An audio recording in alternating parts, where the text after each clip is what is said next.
back in civilization with internet. Let's get into this.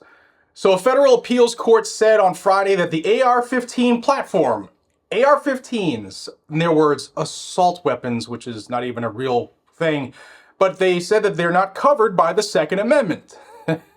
Yeah, let's talk about that. Guys and gals, this is Guns and Gadgets, the premier source for Second Amendment news. If you're into the Second Amendment, you want to stay up to date on the fight against the gun-controlling lobby, the American Communist Party, then subscribe to this channel down below. I also want to take a second to thank the sponsor of today's video, and that's CMMG. Guys and gals, I just got back from a trip to Thunder Ranch, and I ran my CMMG Banshee, and it ran phenomenally. It was a great tool to bring to a great training school. If you have the chance to go to Thunder Ranch, please do. Heidi and Clint are amazing. Thank you to both of you, and they're now family. I love them. Also, at CMMG, you can use code GNG10 to save big on your purchases. And if you happen to have a tool that you put in your cart and use that code with, you'll also get one of these.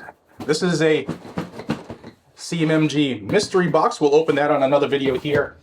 But CMMG, thank you so much for being a sponsor. Guys and gals, GNG10 saves you really big. Get one of these too. All right, let's get down into the nitty-gritty here. On Friday, the 7th Circuit Court of Appeals overturned an injunction against the enforcement of Illinois' assault weapon ban, which also has a large capacity magazine ban.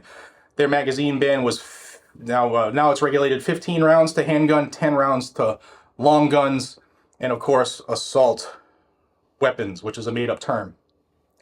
The 3-judge panel made a decision. It was 2-1 that still could be appealed to the Supreme Court on an emergency basis. Don't know if they'll take that up because this is directly against what's going on in other parts of the country, specifically the 9th Circuit, where Judge Roger T. Benitez said that California's assault weapon ban violates the Second Amendment, violates the Constitution. It also is not consistent with the text, history, and tradition of firearm regulation around the 1791 area when they adopted the Second Amendment. So neither is Illinois. So we have conflict in the circuits. Now, we all know that this violates the Constitution, but listen to what these judges say, because it is very apparent to me, and I want to hear from you, but it's apparent to me that they are anti-gun activists wearing robes. Now, the 3-judge panel consisted of Judge Diana Woods, who's a Clinton appointee, Judge Frank Easterbrook, who's a Ronald Reagan appointee, and Judge Michael Brennan, who is a Trump appointee. Now, I know some people are like, oh yeah, it must be the Trump judge. Hold on, because they all said some bad stuff. Woods and Easterbrook said, and I'm going to throw some quotes in here, even the most important personal freedoms have their limits. Really. They also said that everyone can agree that personal handguns used for self-defense is one of those arms that law-abiding citizens must be free to keep and bear. Everyone can agree, they said. Everyone can agree. We hope that a nuclear weapon, such as the now retired M388 Davy Crockett system, with its 51-pound W54 warhead, can be reserved for the military, even though it is light enough for one person to carry. So they're comparing ARs to nuclear weapons. That should be all one needs to hear. However, there's more bullshit from these judges. Now, Woods and Easterbrook ultimately decided that assault weapons and high-capacity magazines regulated under the Protecting Illinois Communities Act lie on the military side of that line, and thus are not within the class of arms protected by the Second Amendment. Yeah. They also said, we are not here today to rule definitively on the constitutionality of the act or any of the municipal ordinances like Chicago's. And they also said the only issue before us concerns preliminary injunctive relief.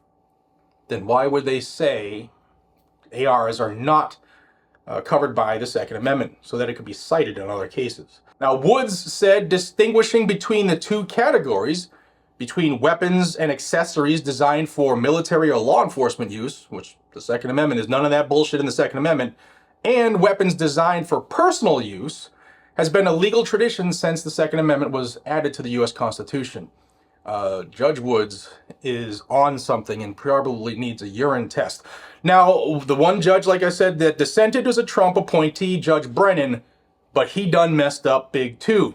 Judge Brennan said, quote, "The Second Amendment right of the people to keep and bear arms is not a second-class right. Yet the state of Illinois and several Illinois municipalities have categorically banned law-abiding citizens from keeping and bearing a sweeping range of firearms and magazines." Okay, so far so good. But Brennan said he agreed with his colleagues that there's nothing unconstitutional about the state of Illinois' requirement that anyone who owned these now illegal guns before the law was enacted, ex post facto, must now register them if they want to keep them. Yes, the Trump-appointed judge is in favor of a gun registry. Now, the registration for the guns opened in October, and gun owners must register covered firearms by the year's end. This is Governor Pritzker's assault weapon ban that he put in immediately after being reelected, rushed it through, got it passed, and it's being challenged, which is why we're here.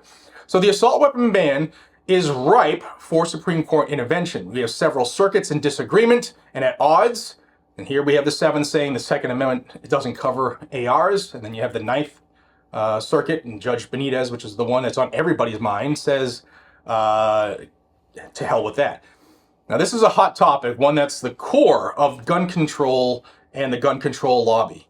And it's going to go down in a burning pile of poo.